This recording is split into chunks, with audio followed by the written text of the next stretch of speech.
and you have 1 minute on these questions. And what I would like to do this time, I'll start with Gladys and come this way, and then we'll go back and start with Patricia and go that way, just to change it a little.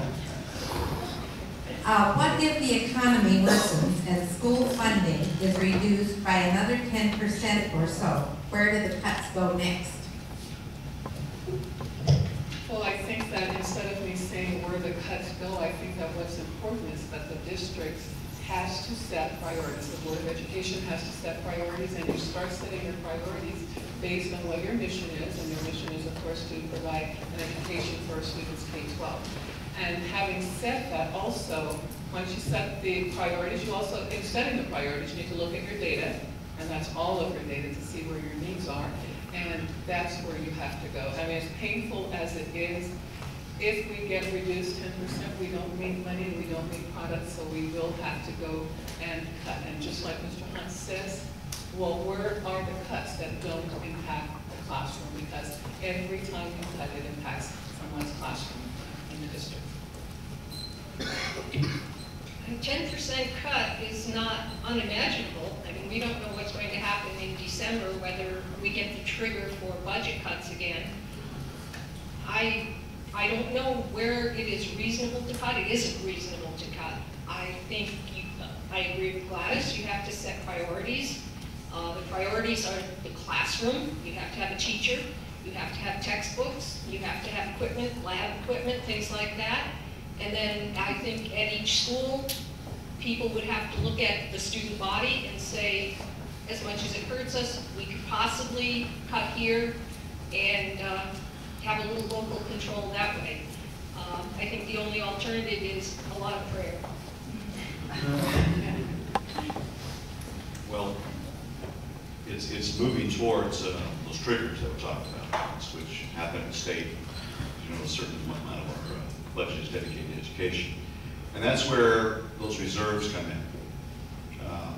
We, again, it's sort of the ant and the grasshopper analogy from Aesop, but we have been saving. It's tough. I'm supported by the teachers to tell them, no, they're not going to touch that.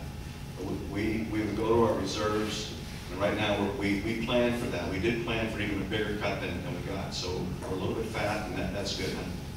Not fat where we're doing anything else. The majority of the money in any school district is in the salaries. So it's people. It's not like our business where we're still paying off our building or our fleet and all that. You bought that already. So it's the salaries. So it's people. And that's why class size reduction, painful as it happens. But you can't cut. How many more lunch ladies do you think we can cut? You know, it's tough. By the way, our free and reduced lunch program includes breakfast. Very important. Is now about nearing 80% for our elementary children. Some of our schools are nearly 100%, like Liberty over where you live, Judy. Thank you.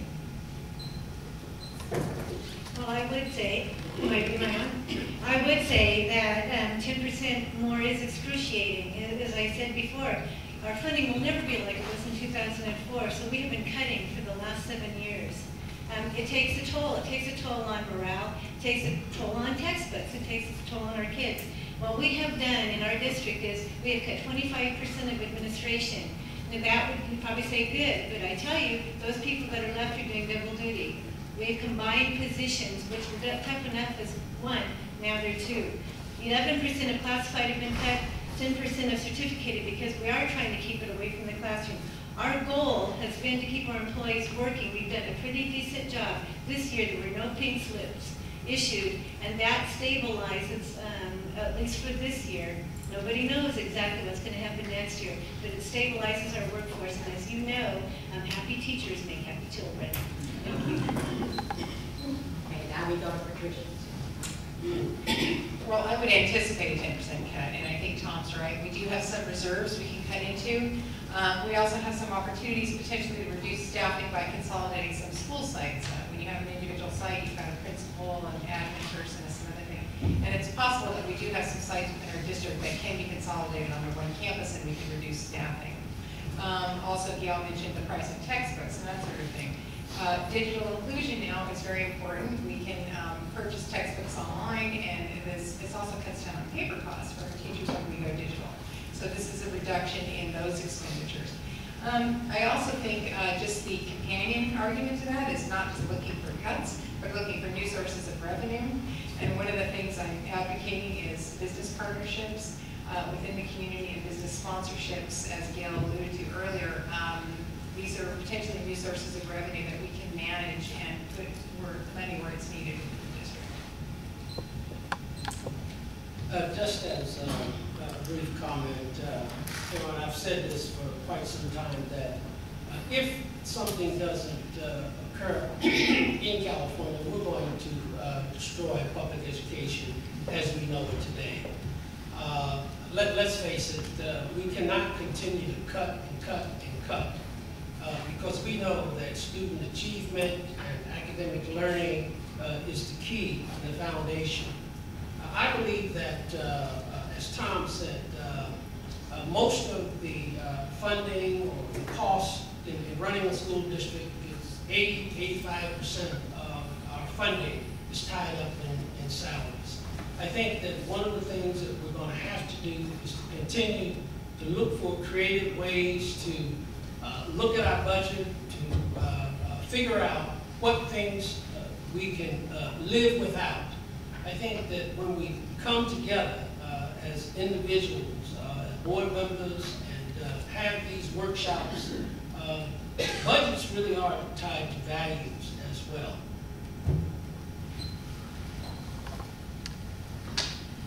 Reserves don't last forever, and as a country, I am very, very sure that Americans need to make it very clear that our children are important.